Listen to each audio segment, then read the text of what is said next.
Next clip I want to quickly talk about. Fucking what's his name? Josh Wolf sat down with Joey Diaz and they had a little conversation about comedy and shit that I want to talk about. I forgot the timestamp, so I'm gonna roughly scratch it, scrub it along the way and see if I can figure out what the timestamp was. But they had some interesting. They had a couple of interesting things to say about stand-up and the state of it at the moment, which I think you guys might be interested in. Let me just quickly see. Maybe around, let's see here, 20. Dude, listen to me. I was talking to you about this earlier, but we did comedy together when it was still just fun. Listen, comedy is very fun. I mean, the new generation, it's got to be a nightmare for them because they're coming up knowing that if you get enough views on YouTube, somebody will hire you. Mm-hmm. If you, light your dick on fire on Instagram and get 3 million people, 10% of that is 300,000, right? 3 million, 300,000, 30,000, something like that. It's still enough people to rock and roll with. And they're all confused. They don't know really where to go. And I tell Lee constantly, this is just about getting funny right now. This area, this year 1 to year 12, is basically you listening, ha, ha, ha. Yeah, oh, really? You got a Netflix special? How great are you? Listen, it's not anybody else's journey. It's your journey. I was watching that stupid movie the other day. He's right, though. That basically echoes what Mark Maron was talking about, isn't it? But it also made me think about my little journey when it comes to DJing. Because I remember when I was doing these streams, I think I had an epiphany. I was like, you know what? I'm just going to do what these guys doing. Just, get famous or get clouded up online by doing other things like, streaming or podcasting and shit. And then use that fame to then do the things you actually want to do. Because you've got attention and whatever on you or following, people will let you just do stuff, right? Because you've got fucking clout and shit. But I wonder if nowadays the actual great way to go about things is just to focus on the craft. Like in my case, focus on DJing. If you're a comedian, focus on the fucking stand-up. And then obviously, which will also mean by default, you won't be doing crowd work stuff. You'll just be focusing on being funny, writing actual bits and shit. And that actually might be a better way of standing out, as opposed to trying to compete in this like content slop gladiator Olympics type of thing going on at the moment. That actually might be the better way to go about things. So it's funny that he's echoing and repeating the same sort of stuff that Mark Maron's saying it obviously in a far more nicer tone. I think Joe Diaz comes across in a much more better way, but he's basically saying the same thing that fucking Mark Maron said. Which one? And it made a lot of sense. Yo, big up Brendan Mullery. Here's exactly what happened, AZ. BGL was his plug for not just Adderall, but also Xans and Oxycodone. He fired BGL and had no plug whatsoever, so to cope with his withdrawals, he would just drank whiskey. That is so true. That makes so much sense, innit? That makes so much fucking sense. Big up Brendan Murray. I never thought about it that way. Because yeah, BGL was a known fucking druggie, innit? Like he used to do everything. I think he did coke, he did all the pills and shit. I think there's one episode actually. What episode was that? Where he does like a cartwheel. I think some vlog and a baggie falls out of his pocket. Do you guys remember that? Big up BGL, man. Fucking legend. Big up Luana as well. Or Luena. Luena, how do you say her name? Big up her. Fucking legend. But I'm pretty sure I remember there was a clip of BGL doing something, hanging, I don't know, fucking around with those guys. He did a cartwheel and a baggie fell out of his pocket. Fucking legend. And I think I remember him also talking quite openly about going on the dark web and buying drugs from dark web markets and shit. Like he was always yapping about all that shit. So yeah, that makes a lot of sense. Brendan Mullery, that's a fucking on point observation. On point. Sense to me. Full Metal Jacket. Mm-hmm. Listen to what the Marines teach you. This is my rifle. There's many like it, but this one is mine. Mm-hmm. Okay, listen to those words. But this one is mine. This is your journey. Whether you're fucking a ballet, stand-up, jiu-jitsu, karate, whatever you're doing, it's your journey. Once you start comparing it to Lee's or Josh's or Nick, that's where your journey ends. And that's what I have to remove from the younger generation of comedy. That everybody's moving at a different pace right now. And dog, when I got to LA, the first 6 months, those were the most hurtful feelings of my life. How come? Because you were going to this place to see a guy that was on TV. I was raised in comedy that if you were on TV on a sitcom, you were not just funny on stage. You were a dangerous fucking man. Okay? I would go see all those guys that were on TV shows those days, and I would rip their hearts out the first 3 minutes. They couldn't even run with me. And that's what gave me confidence. I'm like, these guys aren't as funny as I fucking thought. And then there were guys that just picked up roles in movies that you were like, he's a lot better than me because he was in a movie. Then you went to see him and you're like, this guy blows. This guy blows. This is terrible fucking comedy, you know? You don't have that. Like, you can't gauge yourself with that no more. Listen, I could be the best actor in the world, go into an audition now, and if I don't have 300,000 people on Instagram and a guy less than me has 10 million, he gets the role. But you know what else that we didn't have to deal with that they kind of do? Because there wasn't, especially when we first started, dude, there was no, like, carrot. I just don't understand why some people just can't do both. I guess it's harder to say, it's easier said than done. But I don't know why. If you're somebody online and you do comedy and you have a bit of a following, why you can't just do both? Why can't you utilize your follow? Why can't you take advantage of your following to get yourself better gigs, but then also write good jokes or focus on your craft or practice and go up a lot, right? Do a lot of spots. Why is it that people have all the big? Why is it the people that with the followings, you know, the Schultzes, the fucking, you know, the Rogans of the world and shit, all these people, the Theos to a certain extent, why is it that all these people that have followings for their podcasts and they're well known, why is it that they all revert to being quite lazy when it comes to kind of honing their craft and getting funnier and shit? Why do they take a focus away from that? What you would think, if you don't have to worry too much about promotion, if you don't have to worry about too much, you know, people not buying tickets and shit, you can just focus on delivering or practicing or putting into practice or figuring out a fucking dope ass show for your fucking fans. But they don't normally do that. They actually tend to do the opposite, you know. The more successful they are off stage, the less effort they put into their stage performance. Weird, isn't it? Of, oh, if you do this, you could make a shit ton of money tomorrow. So we took a real slow drip approach to the learning because that's what it was. It was it was all about spots and only about spots because there was nothing else. Right now, it's not just spots. It's spot content, likes, all this other shit that we didn't have so to your focus focus is on being funny and writing. This is what I'm saying. That's it. This is what I'm saying. Your focus was on being funny and writing. But our only goal, dude, was to be comedians. It wasn't to be internet famous. No, there was no internet fame. It was just to be comedians. There was none of that. It was shit. different. It was different. But still, like I tell young comics all the time, listen, avoid. I don't think there's a single comedian now that wants to just be a comedian. They want to be podcasters. They want to be fucking. What else? I don't know. They want to be fucking political activists, right? They want to be entrepreneurs. They want to be. They want to be fucking businessmen. I don't know. They want to be fucking fitness gurus and shit. I don't know. They're not content with just being comedians anymore. I don't think there's a single comedian out there that's just content with just doing comedy. They want to be on TV, directing, you know, making movies. It's pretty interesting. Big up Ryu Ken. AZ, you watching DDP v Hamzat this weekend? Yeah, I'll be here, brother. I'll be here streaming Hamzat v fucking DDP. I'll be here streaming that shit. It's gonna be a bit choppy, but I'll be here. I'll be fucking here. If I knew what I knew now, avoid social media for right now. Yeah. Avoid it. You're not doing nothing. If you're just gonna put a reel of you doing stand-up, if you're gonna put a piece of you in a comedy club behind you to show the audience, don't do it. Because everybody's doing it.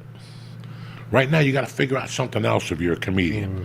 Listen, tickets are not moving like they used to. It's a good point, man. I'm thinking about that myself. I'm like, maybe I shouldn't be uploading mixes and stuff of myself online. Maybe I should just upload my fucking SoundCloud mixes, no fucking video of my DJ mixes and stuff, and just focus on that. Maybe.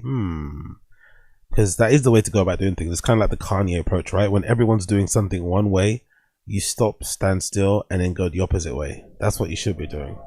But, you know, Imagine telling somebody that post crowd work clips not to post crowd work clips. They're not gonna have it, you know. Everyone's doing crowd work clips, so no one's not gonna do that. For a lot of people, and not just lower names, higher names. It's just not happening. They're looking at these $400 ticket prices and going, dog, you know. Yo, Joe from MIA, Wagwan G. Big up Joe from MIA. Wagwan. Hope you well, brother. Hope you well. What the fuck? So something's got to happen with comedy, and we all know what's going to happen with comedy pretty soon.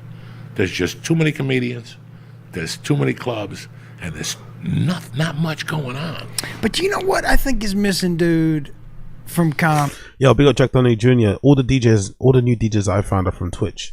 I was saying the other day, like a little thought experiment, because I think my ultimate goal, you know, I'm not interested in cars and watches and fucking jewelry and shit, but my ultimate goal is to get myself a proper little studio, a multi-purpose studio. And I kind of envision it as being this one big space where in different corners I can have different shows running. I could have one corner dedicated to doing Taz, one corner dedicated to doing the random show, and one corner dedicated to me doing DJ live streams. And I was wondering, right, when I eventually set that up, when I get to a position where I'm streaming on there regularly and I'm doing regular weekly, daily, sometimes DJ streams on Kick and shit, when I get to a point where like it's going well for me and I've got a good little following there and shit, I wonder, will someone like myself or others like no, forget me in DJing, right? Let me know in stream chat if you what you think about this. Forget me in DJing.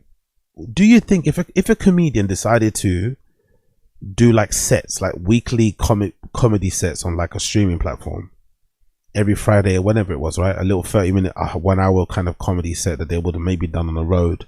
They just do it on Twitch or something, on like a stage, kind of making it look like they're at a club, but they're just doing it on fucking Twitch or Kick. If that person got a really big following on there, loads of subs, making a ton of money, do you think these comedians would be happy about it? Or do you think they still would want to get past at the Comedy Store, perform at the Cellar, go to the Mothership? Like, if somebody was paying one of these comedians, I don't know, $50,000 per month on fucking Kick, because they upload these weekly sets of themselves performing comedy, would they be happy with that? Or would they all long for selling out Madison Square Garden, Netflix special? Like, what do they, like? So my question is, what do you think these comedians want? Do you think these comedians want to be paid really well for doing stand-up, or do you think these comedians want to be where everyone else is, which is what, Hulu, HBO, Netflix, you know, selling out this arena, selling out this theater? I wonder if a comedian went on Twitch and made a lot of money, would they be content or would they want more? comedy? What I think is missing also is like there became like this is what comedy is. But if you go back to the lineups that Mitzi used to put on, there's no Heath Heiches now. Do you know what I mean? There's nobody. She celebrated every different type genre, right. And I think that is missing right now. It's all. I mean, it's not all the same comic. Big up Tim W. AZ's rooms only have 3 corners. You know what I mean, though. You know what I mean. You know what I fucking mean. How can you be a DJ without a neck full of jewelry? Is hilarious. Big up Star Disease. 1 corner for, yeah, exactly. You know, 3 corners for content. 1 corner for, you know, for yak. 1 corner for yak. Big up Brian. AZ, do you ever spin vinyl? Nah. I used to. Like when I did have, what did I have? I had fucking Newmark vinyl turntables that were horrible. Belt drive turntables, not the best. But what I do plan to do when I eventually get my studio, I'm gonna set it up completely with everything. It's gonna have vinyl, it'll have fucking CDJs, and it'll be like I want it to be like done, so I can just rock up and just start streaming. I don't have to set everything up all the time. So that's why I want a real space. I'll honestly get a studio space before I get a car, anything. I'm not really interested about getting a car. I think that's going to be a real game changer because I could just like rock up and do, you know, fucking 17-hour streams every single day if I wanted to. So that's definitely what I'm going to end up doing with that shit.